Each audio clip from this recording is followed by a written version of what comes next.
Hello everyone, and welcome back to the channel Story by Caring Guy. Today, we're going on a fabulous journey through time to explore something many of us use every day, makeup. Its history is way more fascinating and dramatic than you might think. So grab your favorite lipstick, and let's dive in. Our story begins over 6,000 years ago in ancient Egypt. Makeup wasn't just for looking good. It was a symbol of status, power, and spirituality. Both men and women, from pharaohs to commoners, would line their eyes with kohl. This dark powder, made from ground minerals like galena, wasn't just for that iconic cat-eye look. They believed it had magical healing properties and could ward off evil spirits and protect their eyes from the harsh desert sun. For eyeshadow, they used ground malachite, a green copper ore, creating vibrant green pigments that were both beautiful and symbolic of new life and rebirth. They also used red ochre mixed with resin or fat to create a lip and cheek stain. So next time you put on eyeliner, remember you're channeling your inner Cleopatra. Let's fast forward to ancient Rome. The Roman approach to beauty was a bit different. While they admired the Egyptian look, they favored a more natural, pale complexion. Wealthy women would use powders made from chalk or white lead to lighten their skin. Yes, you heard that right, lead. It was highly toxic, but a pale face was a sign that you didn't have to work outside in the sun, a true mark of luxury. They continued to use kohl for their eyes and a subtle blush made from red ochre or even wine dregs. Interestingly, there were periods where excessive makeup was seen as scandalous and associated with immorality. So Roman women had to walk a fine line between looking beautiful and appearing virtuous. Now, let's jump to the European Middle Ages and the Renaissance. During much of the Middle Ages, the church had a huge influence, and overt makeup was often condemned as a sign of vanity and deception. The focus was on a pure, natural beauty. Women would pluck their hairlines to create a higher forehead, which was considered incredibly attractive. By the time the Renaissance rolled around, especially in Italy and France, things started to change. Queen Elizabeth I of England became a major trendsetter with her iconic look, a stark white face, achieved with a mixture of white lead and vinegar called Venetian cirrus, and bright red lips. This look, known as the Mask of Youth, was all about showcasing her purity and royal status. But again, these cosmetics were incredibly dangerous and often led to skin damage and serious health problems over time. The 18th century, particularly in France, was the age of extravagance. The aristocracy at the court of Versailles went all out.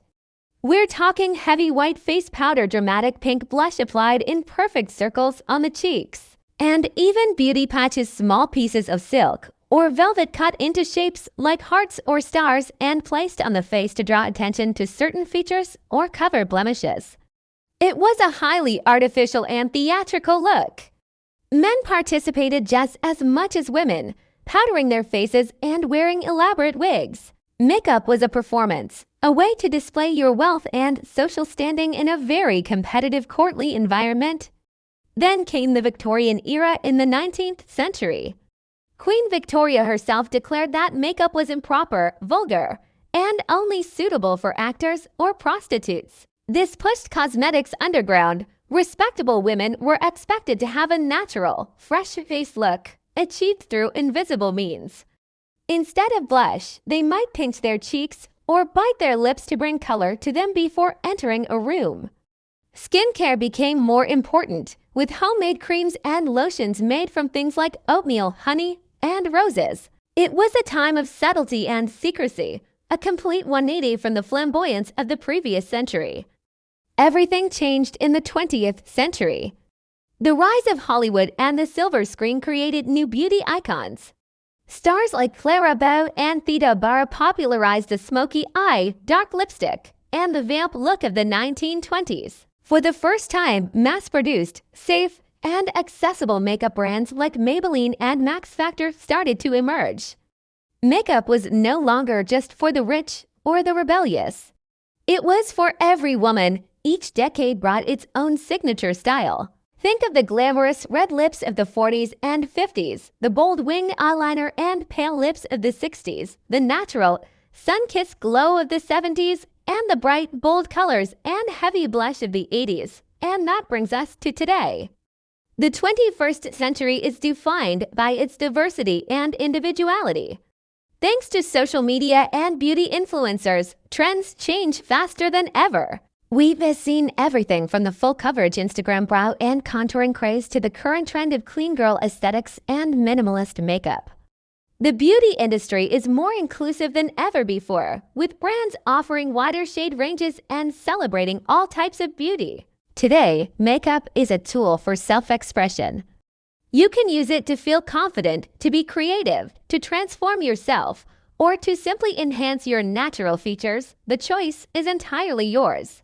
From ancient spiritual rituals to modern-day artistry, the history of makeup is really the history of us, how we see ourselves and how we want to be seen by the world. Thank you so much for watching this journey through time with me. What's your favorite makeup era? Let me know in the comments below. Don't forget to like this video and subscribe to Story by Caring Guy for more content. See you in the next one.